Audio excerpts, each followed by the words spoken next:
on what has not been agreed here. Dr. Kanakwa, I'm happy, first of all, to hear that and to know that the president is coming to Bugisu region, and he's not just coming for anything else but meeting the young people, the youth. Now, we must also appreciate that the youth form 75% of the population of this country, and so dealing with them is the biggest target that any leader can do, because when you deal with 75% of your population, then you're addressing actually the needs, the entire needs of the country. So listening into them and appreciating what they are going through, but also giving them the opportunity to come on the table and speak with you is the best that any leader can do. So for us, we are excited as the Bugisu region, because Bugisu, always people come from the east, and he knows that he's going to get the best ideas from the young people from the east, because that's where wise people come from.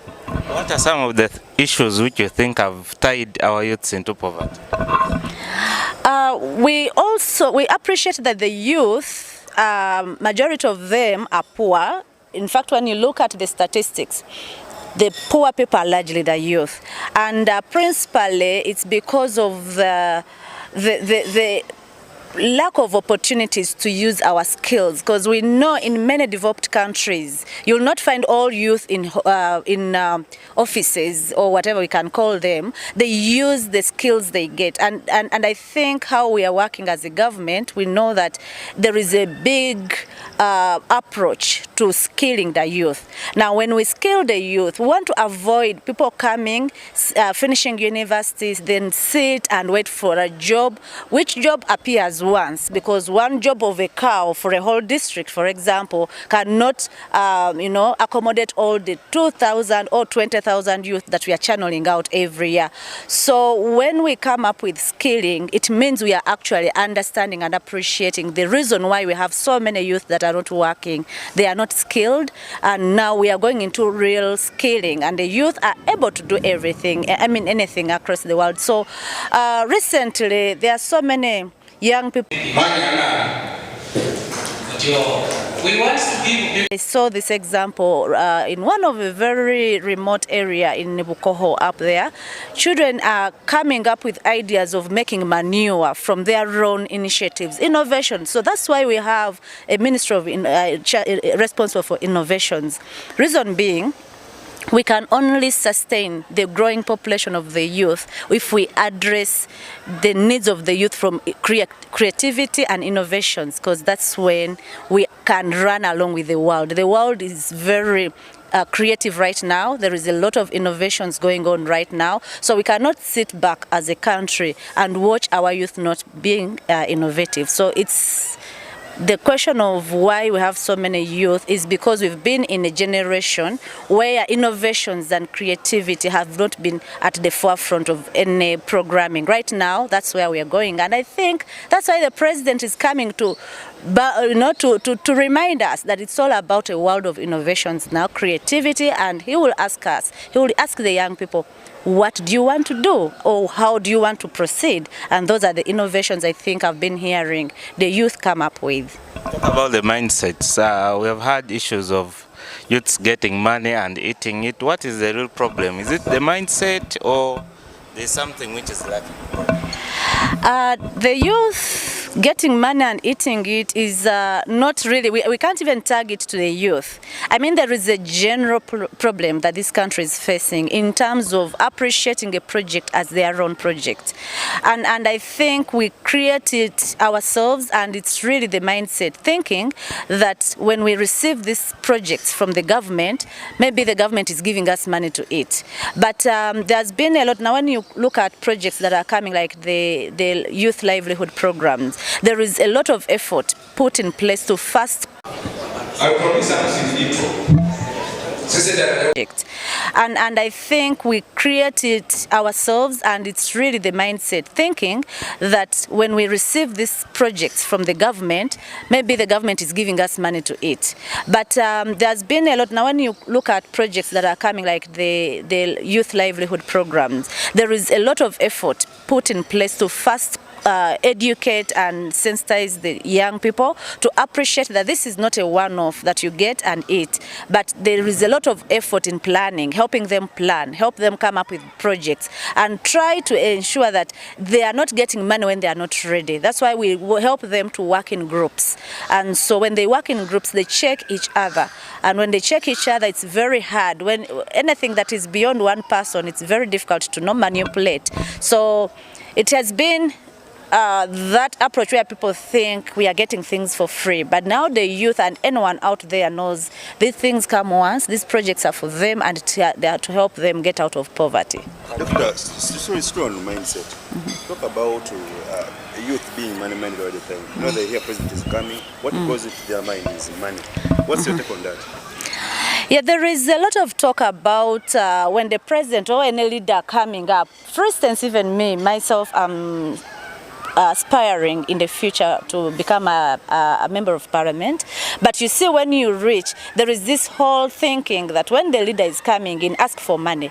But I can tell you that is changing, because the youth that I'm interfacing with or interacting with always front their projects first. Many of them will tell us we want to grow through sports, we want to grow through our youth projects or groups and so forth. So little will you hear them say, give us money and you go away. They will always front their groups at first, and their groups they are fronting actually have projects in there. They will tell you, we want to buy tents so that we can hire out, we want to buy chairs, we want to buy saucepans and plates so that we can do catering. So that gives hope. I mean, we've been coming from a situation where people are having that mindset of which leader is coming and how much money can we ask for. But when you see especially the young people transitioning from that kind of mindset and fronting their programs ahead of probably money, just because you can see in the meeting we've just come from,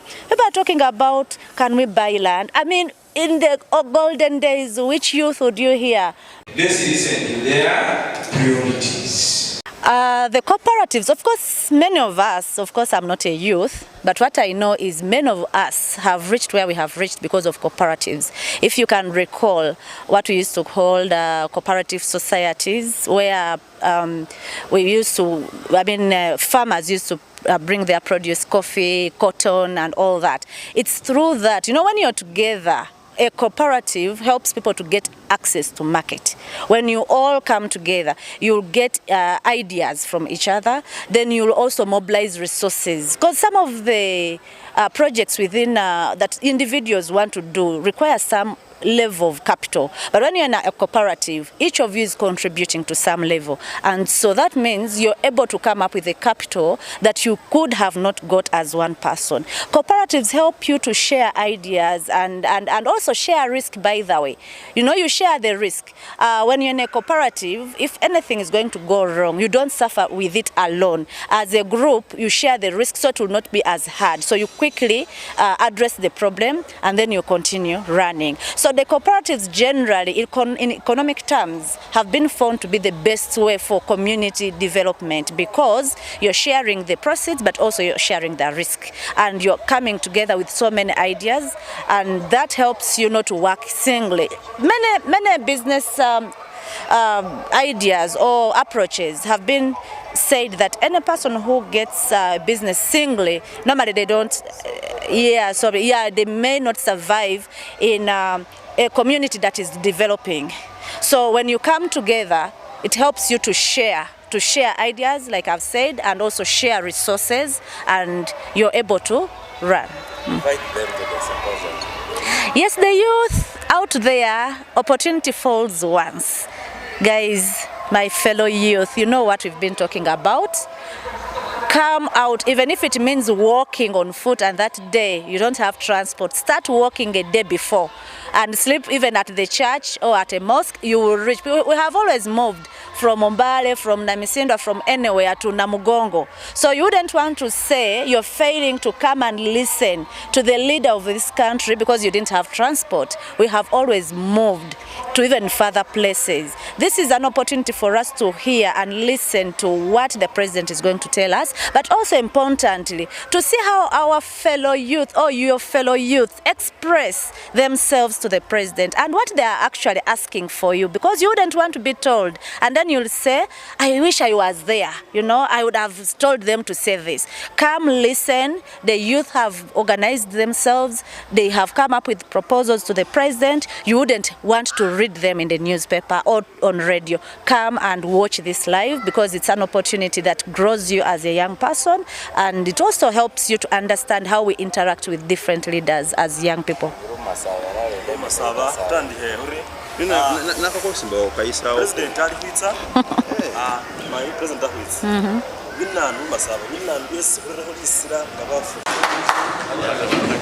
Okay. Well, thank you very much. Thank you for inviting me.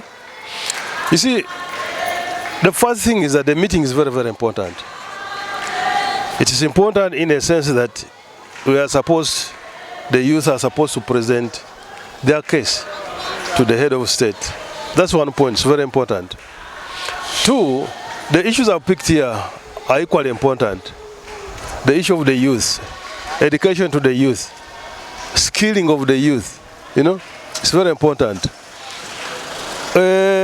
Cooperative movement, which is good, but there's only one thing or a few things which are causing some kind of disagreement. Who is to take up which position and what? But that, to me, that's minor. The most important thing is to agree. What do we put, say, like in our petition, or if I may put it, what appeal do we make to the president? Once we agree on that, I think it will be okay.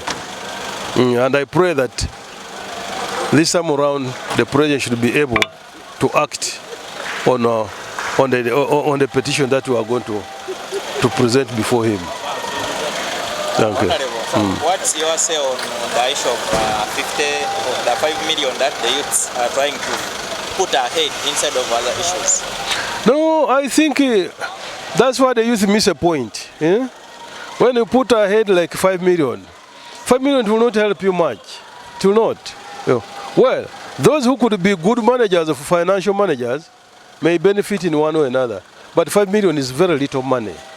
Let's push forward something which is going to help the entire youth. For instance, the youth who are saying they want to push money, that's going to them as individual. But we should focus at something which is going to help the entire society, the entire region of Bugisu. That kind of thing. If they can come up and say, now look here, we would want short-time skilling. University will take you 3 years. But there are those who have gone beyond the years, maybe which you go to university and they are no longer interested. But we can have short skilling centers of maybe 1 month, 2 months.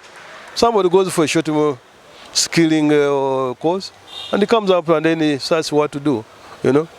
And for instance, I've seen in Kampala, this is skilling for the youth. They train them for a month, 2 months. At the end of the day, they give them startup kits, you know. A girl who has done maybe tailoring ends up going with a sewing machine. So these are the things we should look at, you know.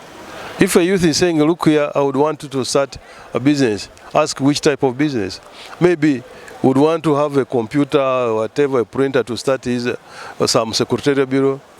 They can provide such things than looking at 5 million, which is not going to help you much. Any other message to the youth as we get to the other place?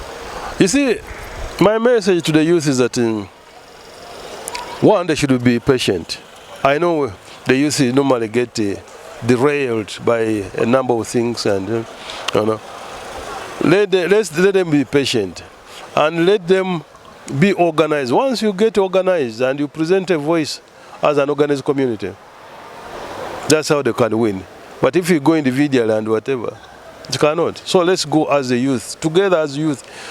We voice one thing out. Once we voice one thing out as youth, I think the president will say, these guys are united around a common problem, so it should be able to be addressed. Use local council. Because if the community can't even take their firewood, if the community can't even, the local people can't take their avocados and sell, but everything is brought from the other side. It was a key issue, and they really requested for it also to be discussed. And our elders, the youth had a key issue also they shared with us. I think they have a presidential pledge of the outgoing youth leaders. His Excellency promised them each person 5 million when they were in Malaysia. So they brought that issue to our attention. And we said this one shall still brainstorm us eligible. If it needs really our attention, it needs our consideration, we shall be guided. And they also shared about scholarships, because State House has scholarships, but you can't identify even one person amongst the youth leaders who has ever benefited or who can benefit, because we don't know the rightful channels of this. So this came to our attention and we shared with them. And finally, the youth had something which is understandable. And the Mama Minister, I wanted you to also note this seriously. They said, there is blessings. Even though others were blessed,